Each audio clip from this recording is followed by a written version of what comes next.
Hi, I'm William Stewart, co-founder of Telios. Welcome back to our verse-by-verse study on the book of First Corinthians.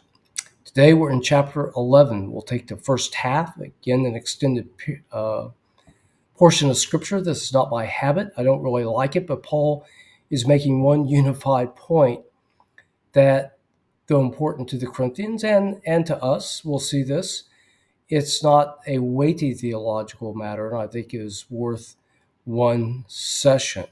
You may disagree, of course. We will.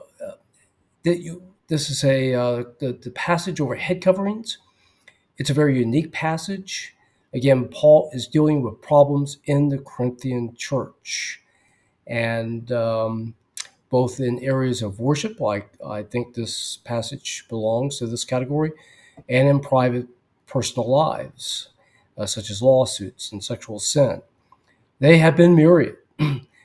These are some of the most difficult passages to interpret in some of Corinthians, First Corinthians. Like here, we'll see this again next chapter. Excuse me, in chapter 12, chapter 14. I think it relates to the fact that the bulk of the epistles, otherwise the letters from the apostles to the church, this is what we follow, and I say this over and over again, from Romans to Revelation chapter 3, the content, the themes are consistent and over again. What's important? The fact we're saved by grace. We've been resurrected and we have eternal home that's secure.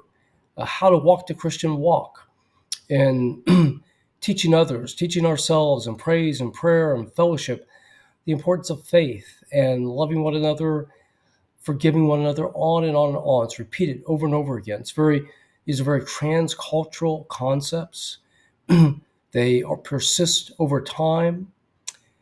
Yet some of these, when we find tough verses, they are typically, and this is important, geared towards very specific issues in a specific church. So we have to look carefully at the cultural context to determine what it meant to them, to then decide what it means to us across time, across culture. And this is one of those instances. It's a controversial passage. I will give you my opinion and why, and you may disagree. You'll have to look at it yourself. Let's go to the text. Verse 1 is really a follow-up from the last chapter, dealing with idolatry and how to handle our freedom. Paul says, be followers of me, even as I also am Christ. Probably should have been in chapter 10. Importantly, the word followers here is mimic. In the apostolic letters, we don't follow. We can do better than that. The word is mimic or seek, and it's much more perhaps aggressive, forward-looking, more initiative. And I think it's a key difference in how to interpret this passage. Okay, on to today's topic, head covering. Again, I won't read every verse. We'll go to verse 3. But now I would have you know that the head of every man is Christ, and the head of every woman is the man, and the head of Christ is God. Every man praying or prophesying, having his head covered, dishonoreth his head. But every woman that prayeth or prophesieth with her head uncovered dishonored her head, for that is even all one as if she were shaven. Okay, so he's setting the context here that the man is the head of the woman, but God is the head of the woman and man also.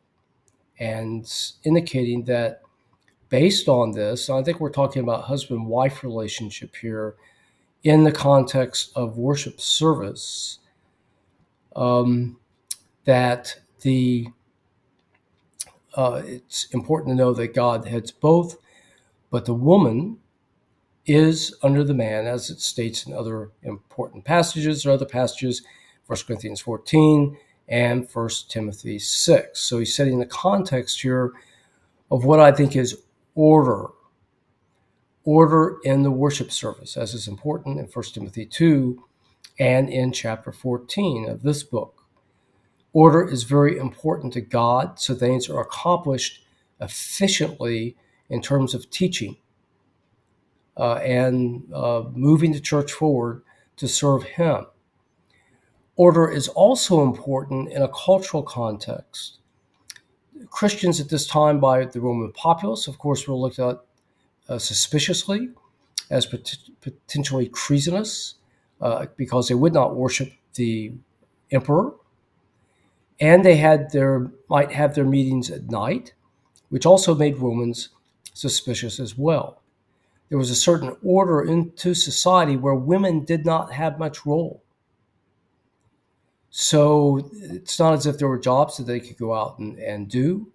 They were, unless you were the empress or the wife of the emperor, or you were somehow trying to obtain that role by killing the current emperor, then really you were relegated to directing the home.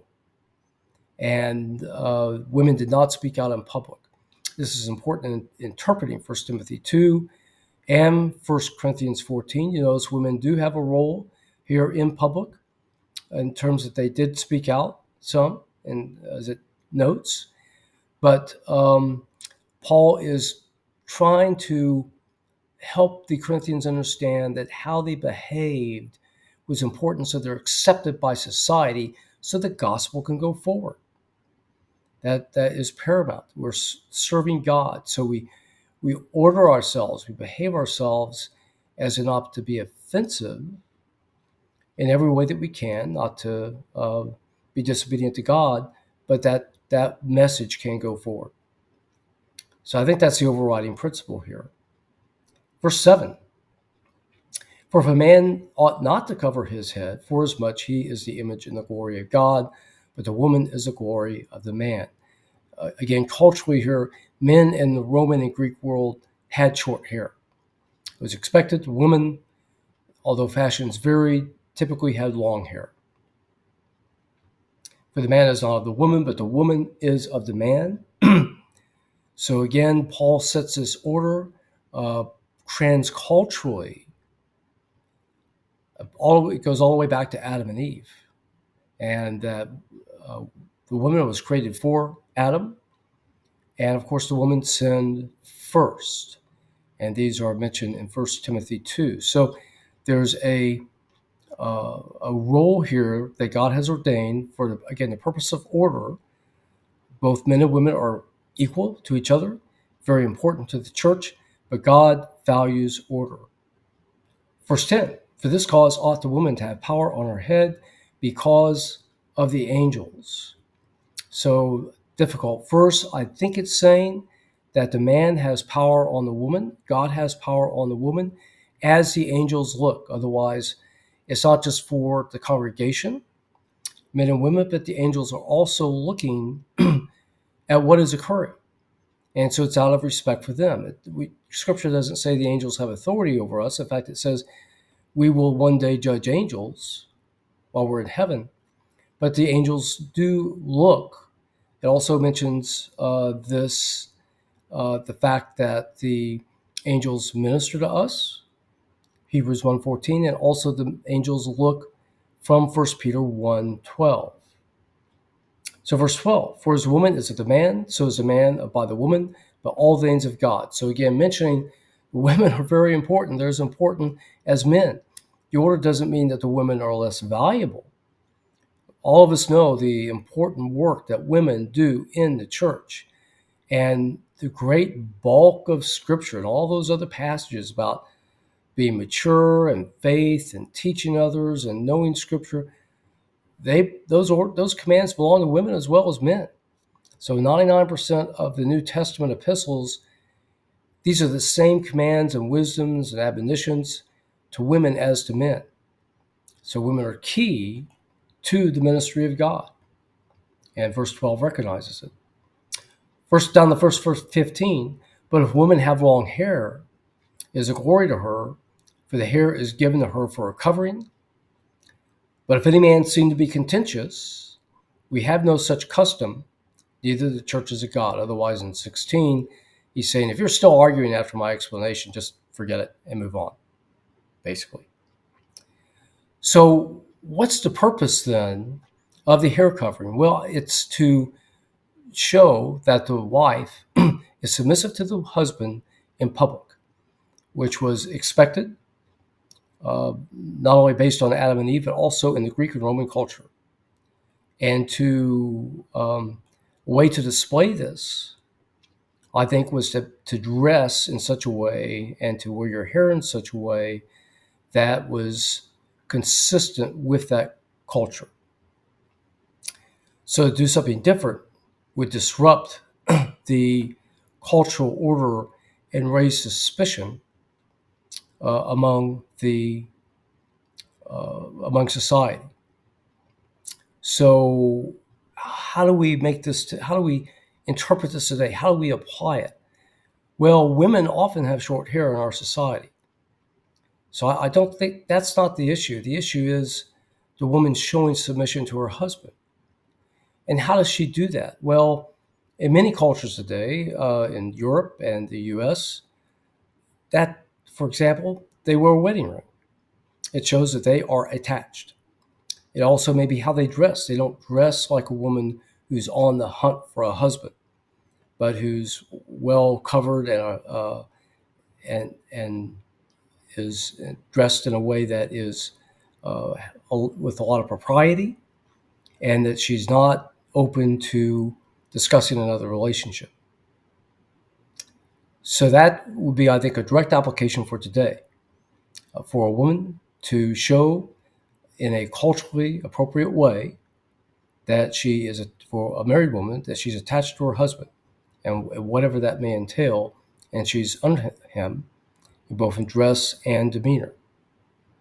Otherwise, for order, the desire for God to have order, not only in the church, but in the home, in the professional setting, to government, and in the church. Okay, challenging passage. Hope this video was helpful.